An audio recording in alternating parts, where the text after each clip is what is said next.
Hi, I'm Patrick Steiner, and I'm here at Sunshine Farm in Kelowna on a beautiful day. I'm here with my host, John Alcock. He and his wife, Cher, are well-known seed savers, and they work on producing heirloom varieties of seeds that are well-loved and prized for their flavor, their diversity in color and shapes, that look great in the garden, look fantastic on your plate, are prized by chefs and by market farmers who are looking for something eye-catching at the farm stall. We're going to walk around their farm today and have a look at what they're growing, just what's so special about it, and how they save those seeds so that you can grow them in your garden.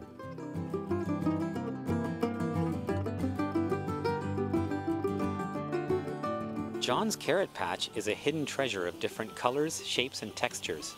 It's not your everyday orange carrots he grows, but a rainbow of colors. Beautiful. Well, I can see why it's popular to have all those colors. Yeah. So you've got 6 or 7 different colored carrots here. Are you growing seed out for all of these? No, this year anyway, we're just growing the one Dutch Golden here for seed. As you know, the carrots need about a mile of separation so that they don't cross-pollinate. So this the Dutch Golden is a classic, and we've been growing it now for about 15 years.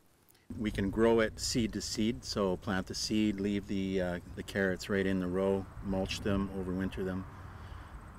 You know, there's some problems with that sometimes with rodents get into your row and you lose a lot of seed production. So one of the things that I like to do is harvest them and make stecklings. So just cut the stems really short, keep them in the root cellar or in a cooler. Probably 10 weeks is a good average period of time at about 7 degrees Celsius.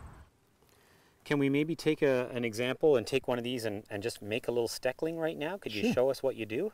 Yeah. You know, this one's a little bit small, obviously. We're going to wait until they're a little more mature. What we're going to do is just leave a little bit, about 1 inch of top on there, or about 2.5 centimeters of top, and just store that. What's the advantage to cutting it shorter and making a steckling? I guess then you don't need that depth of soil to plant into. I don't really know. Have you done that? Or? Yeah, at our farm we always do that just because we have a heavier soil and it's harder to dig them in the ground. Right. Yeah. So I after they've been in storage, like you say, I come with a knife and I cut all of them to about 3 inches length. Okay. And I let them sit around for a day overnight in baskets. And they suberize, or they heal over. Yep. Like you say, it's like a plant version of scar tissue.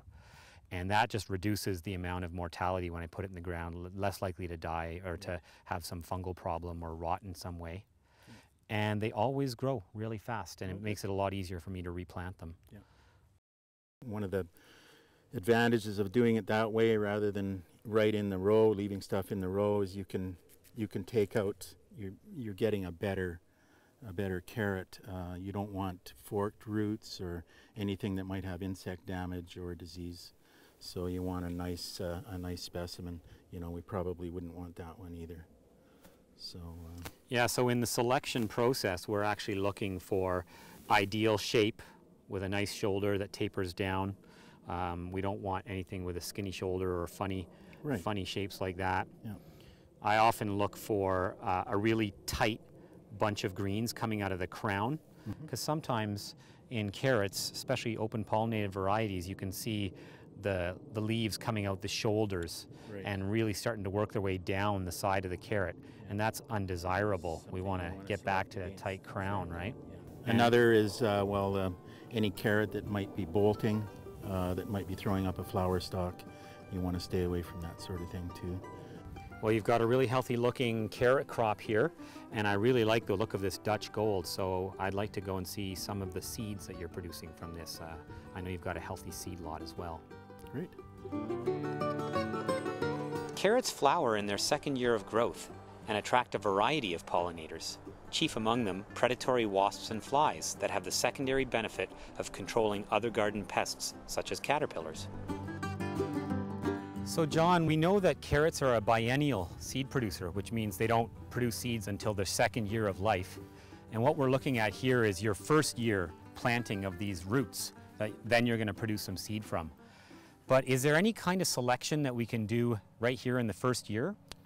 Yeah, absolutely. we've got what we can see is some flower stalks shooting up. These are bolting here, and so we don't want these producing flower or potentially contaminating our other carrots that we're trying to grow out. And we also don't want to save any of this kind of seed because these aren't producing a good quality root.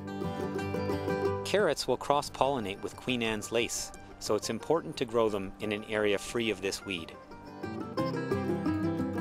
So we've looked a little bit about the selection criteria of carrots, John, and now we're going to go take a look at the seed actually growing and ripening in the field.